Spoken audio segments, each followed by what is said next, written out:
So if you've gone all the way through from Luminous Warrior, Soul Retrieval, the Sorcerer, the lower worlds, you're at the Arrow now, and this is about receiving this symbol reminds you that you're aligned with your heart and soul, and you are on target and will soon be hitting your mark. Be true to your calling and release attachments and free yourself from the bondage of unbridled ambition. Now is revealed to be a moment of contact in which your intentions meet the material world. This is very beautiful. And I came across a video. I had to stop filming because I was in the presence of a lot of people, and I knew that it would have a lot of words in the background. So there's going to be a video below that I came across in the moment of it, which aligns with all of this.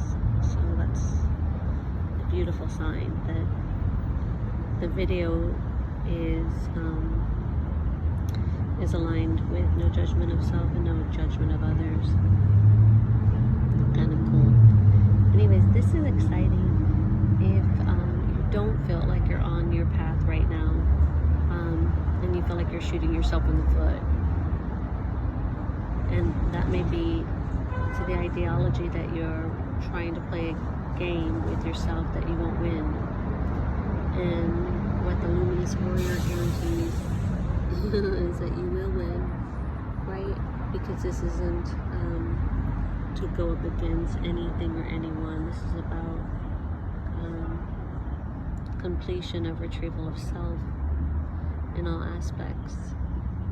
So you're eminently going to win. And we've got 2 more cards coming up. The Mystical Shaman. And the Mystical Shaman, I'm just going to lead right into that. I don't know why, but I feel like it's best that I do.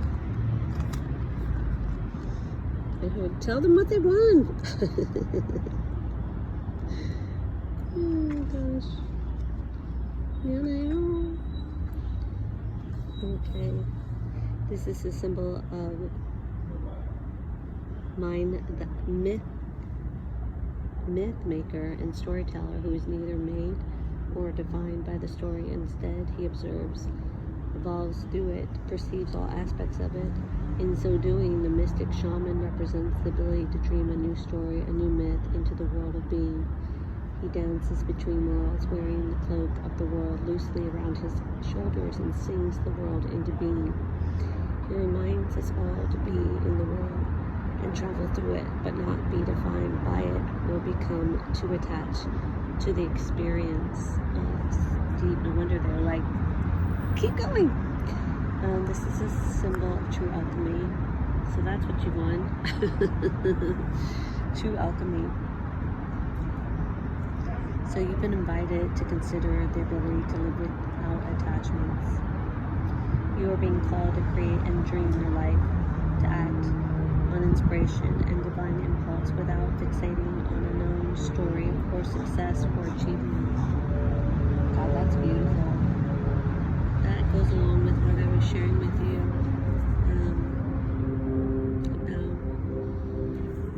about this idea. It started for me with the crow, and that was that you're fixated on an idea, right? I don't know if you can relate to this one, but I'll share it. Where we're entering into the 5th world. We're trying to be of service. We're doing all these things outside of ourselves. And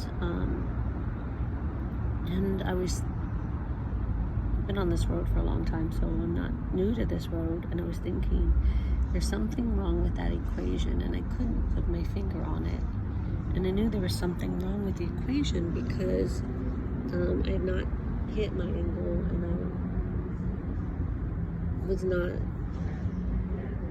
I felt defeated. I don't know where else, let's put it that way. I felt fully defeated, and I was thinking there's gotta be a way to recalibrate and re-examine what's occurring.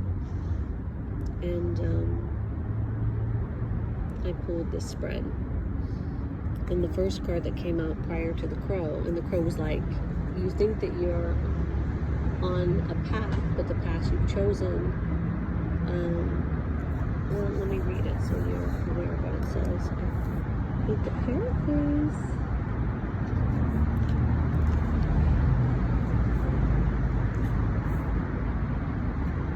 Isn't it fun to know you're not alone? When you speak the truth in practice, oh no, that's what it was about. Forgive me, I was paraphrasing on A Whole New World here, okay? This was about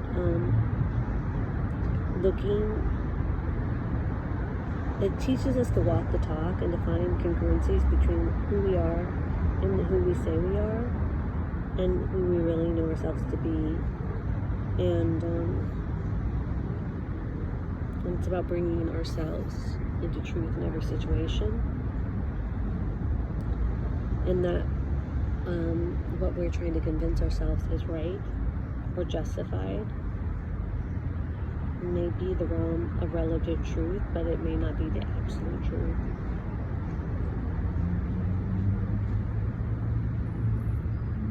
And I was talking about the world of illusion. And number 8, this was really beautiful. And number 8 was essentially an invitation and a unification and an interconnectedness and a sense of continuation is what this card implies.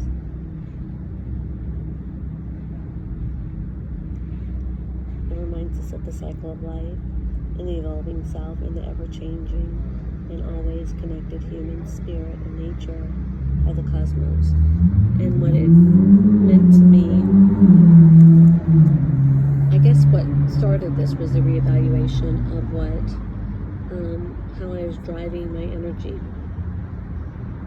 And don't you look at those hands, by the way? But how we're driving our energy and what storyline we've told ourselves now. And it really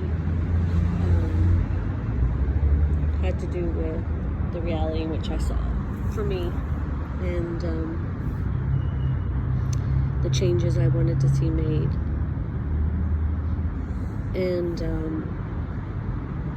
it was like this force within myself that I made the decision that was the story and I was sticking to it. And what I'm seeing now is I can see how that separates out, and it's about pressing into something that is judgment. So I'm pivoting once again in my awareness. And so fun how things show up when you're pivoting. Anyways, I'm not making this too long because this is to inspire a conversation and a pondering, not a getting you caught in a storyline of mine. Anyways, fun. We're at the mystical shaman part, which is pretty cool, you know. And the last piece is going to be the spiral boom, but we're going to get to that in the next video.